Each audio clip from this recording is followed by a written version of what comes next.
स्थानिक स्वराज्य संस्थेच्या निवडणुका आता काही दिवसावर त्या ठिकाणी येऊन ठेपलेल्या आहेत।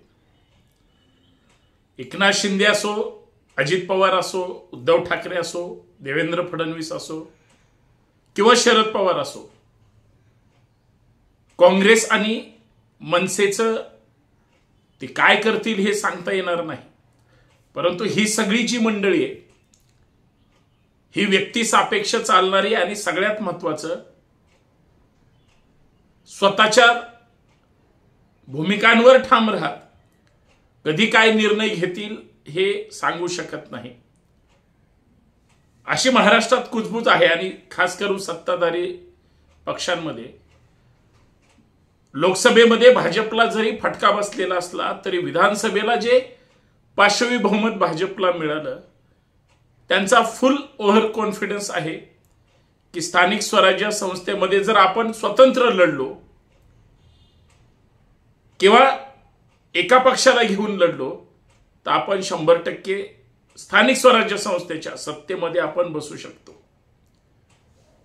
मुंबईचं राजकारण राज ठाकरेंच्या भूमिकेमुळे हलून गेलेलं आहे, बदललेलं तर नक्कीच आहे।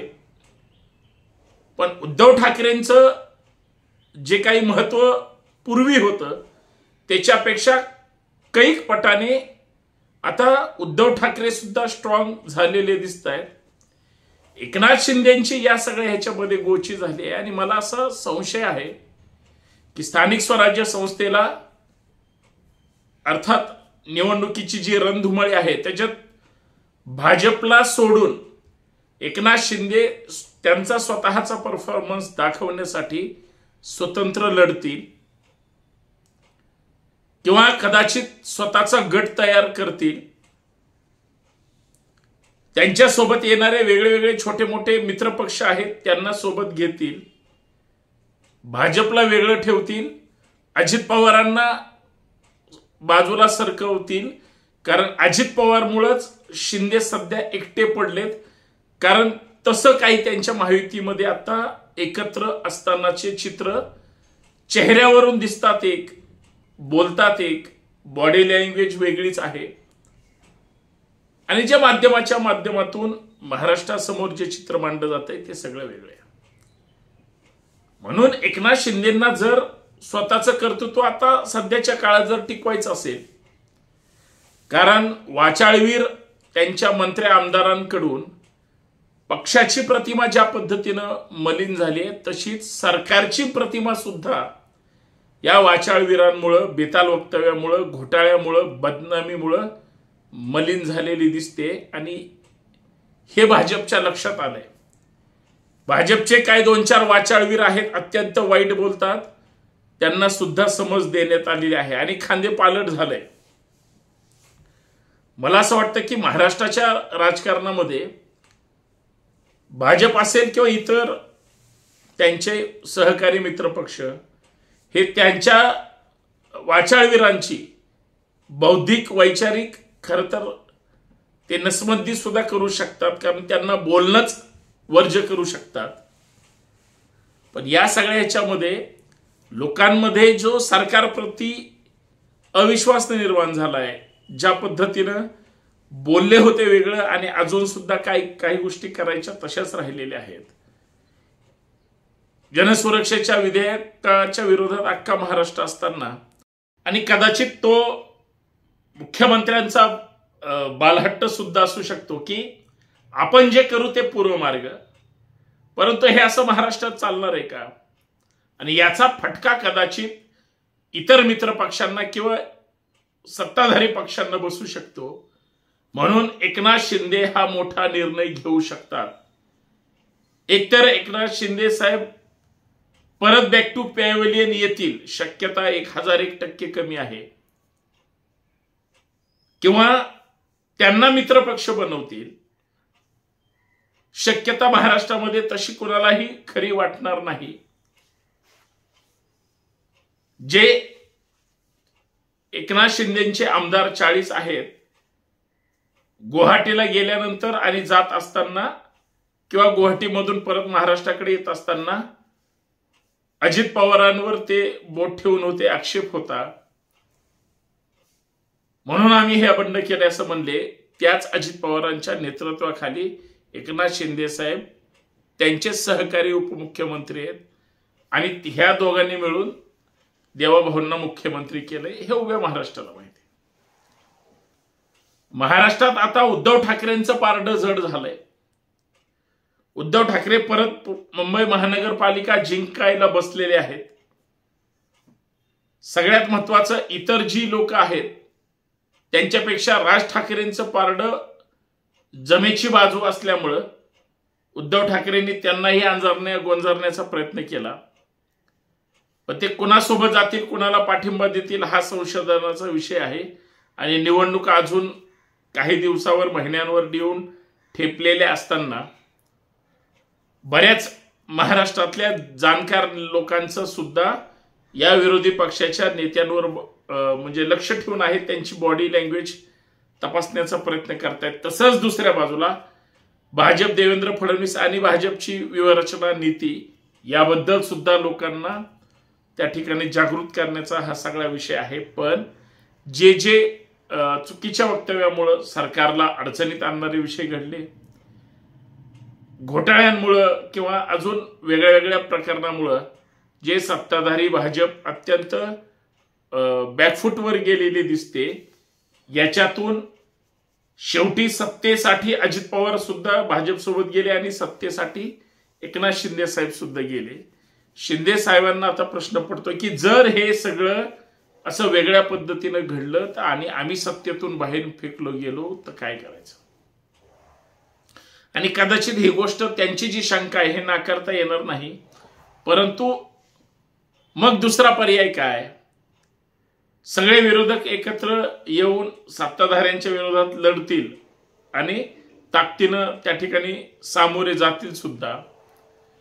विरोधी पक्षाला कितपत गृहीत धरतात सत्ताधारी हे सुद्धा तितकंच महत्वाचं आणि जमेची बाजू असताना मी मगाशी सांगितल्यासारखं बेताल वक्तव्य करणाऱ्या लोकांमुळं सरकार पूर्णतः बदनाम झालेलं आहे. सरकारने कितीही वल्गना करू द्या, गप्पा मारू द्या, काहीही असू द्या, सरकारला त्याची किंमत भविष्यात भोगावी लागेल. हे काही वेगळं सांगायची गरज नाही. पण मला त्याच्या पुढे जाऊन प्रश्न हा पडलाय, मग स्थानिक स्वराज्य संस्थेमध्ये जातीचे कार्ड चालणार, विकासाचं कार्ड चालणार, अजून राज्याच्या प्रगतीचं कार्ड चालणार, पण या सगळ्या ह्याच्यामध्ये सत्ताधारी 100% अपयशी पडलेले आहेत. याचा फायदा कदाचित उद्धव ठाकरे आणि महाविकास आघाडी घेईल का हा मला प्रश्न पडलाय. त्याची दोन कारणं आहेत. एकतर विरोधकांना सत्तेवर यायचंय आणि दुसरं खासदार नियुक्ती असतील त्या ज्या पद्धतीने चर्चा करून लढवायला पाहिजे किंवा वाजवायला पाहिजे तसं होताना दिसत नाही.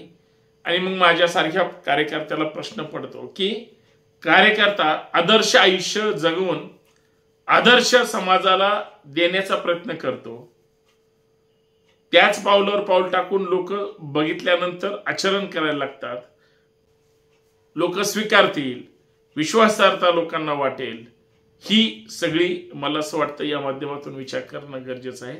म्हणून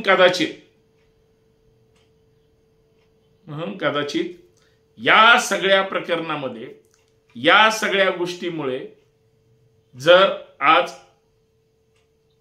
मग राजकारण असेल, समाजकारण असेल, अर्थकारण असेल, सध्याची राजकीय परिस्थिती असेल, या सगळ्याला सरकार कितपत जबाबदार आहे या सुद्धा गोष्टी लक्षात घेणं गरजेचं आहे. म्हणून एकनाथ शिंदेंना हे सगळं राजकारण कळतं, उद्धव ठाकरेंना हे राजकारण कळतं, खास करून राज ठाकरेंना हे राजकारण कळालेलं असावं. परंतु त्यांची भूमिका अध्यांतरी आहे. महाराष्ट्राला भूमिका घेणाऱ्या लोकांची संख्या कमी अधिक प्रमाणात वाटते आणि या सगळ्या गोंधळामुळं सध्या कोण काय निर्णय घेईल अशी शक्यता निर्माण होते. परंतु विरोधकांचं लोकसभेत नामोहरण जर करायचं असेल आणि सत्ताधाऱ्यांचं राज्यात जर नामोहरण करायचं असेल तर काहीतरी बदल होतील. लोकसभेमध्ये सत्ताधाऱ्यांचं जर नामोहरण करायचं असेल तर विरोधकांना एकत्र यावं लागेल. जिथं सत्ताधाऱ्यांची लोकसभेत संख्या तशी फारशी नाही, परंतु मित्रपक्ष म्हणून एनडीए म्हणून ते बहुमताचा आकडा पार करू शकले. तसंच राज्यामध्ये सुद्धा तीच परिस्थिती आहे, परंतु कोण कोणासोबत राहील असं वाटत नाही आणि भाजपला 1 नंबरला स्वतःला राहायचंय. त्याच्यामुळं त्यांची संख्या जास्त असणार आहे आणि त्यांची संख्या जास्त असेल आणि उद्या तेच खुर्चीवर बसून काहीही निर्णय घ्यायला लागले तर याचा सुद्धा विचार होणं गरजेचं आहे आणि हे जर बारकाईने विचार नाही केला तर ते अत्यंत दुर्दैवी आहे. म्हणून जो कोणी आता शिंदेच्या बाजून असेल, शिंदेचा असेल, कदाचित त्यांच्यासाठी एक वेगळी घटना असेल. जो कोणी ठाकरेंच्या बाजून असेल त्यांची सुद्धा वेगळी भूमिका असेल, परंतु प्रत्येक जण राजकीय त्यांची पोळी भाजण्यासाठी आता ते चर्चा करतील. मला असं वाटतं जिसकी लाठी उसकी भैंस. चर्चा कशाला करतायत? तुमच्यात जर खरंच तुमचे सगळे लोक वाचाळवीर जर राज्याला, सरकारला बदनाम करणार असतील, मंत्री बेताल वागत असतील, बोलत असतील, तर याच्यावर महाराष्ट्रात विचार मंथन झालं पाहिजे आणि जे बोगस आहेत, जे काही कामाचे नाहीत किंवा ज्यांना सत्तेत यायचंय त्यांनी आता विचार करून पाऊल टाकले पाहिजेत. एवढंच मला म्हणायचंय. तुमच्या मनात काय आहे? एकनाथ शिंदे साहेब खरंच गडबड करतील? ते स्वतः या सगळ्या प्रक्रिया जाणून आहेत. त्याच्यामध्ये महाराष्ट्रात येणाऱ्या स्थानिक स्वराज्य संस्थेला कदाचित जर 100% ब्रेक लागला किंवा एकंदरीत सत्ताधाऱ्यांच्या विरोधात ह्या सगळ्या गोष्टी झाल्या किंवा एक स्वतंत्र गट स्थापन करून झटका द्यायचा प्रयत्न झाला तर एकनाथ शिंदे साहेब 1 नंबरला असतील असंच मला म्हणायचंय. महाराष्ट्रात काहीतरी बदल होणार आहे, गडबड होणार आहे आणि ती होण्यासाठी सध्याची प्रक्रिया सुरू. एवढंच. बाकी आपण सुज्ञ आहात. होतील काय? एकनाथ शिंदे आणि उद्धव ठाकरे एकत्र येतील? काय आहे तुमचा अंदाज? नक्की मला सांगा. धन्यवाद. जय जाऊ, जय शिवराय.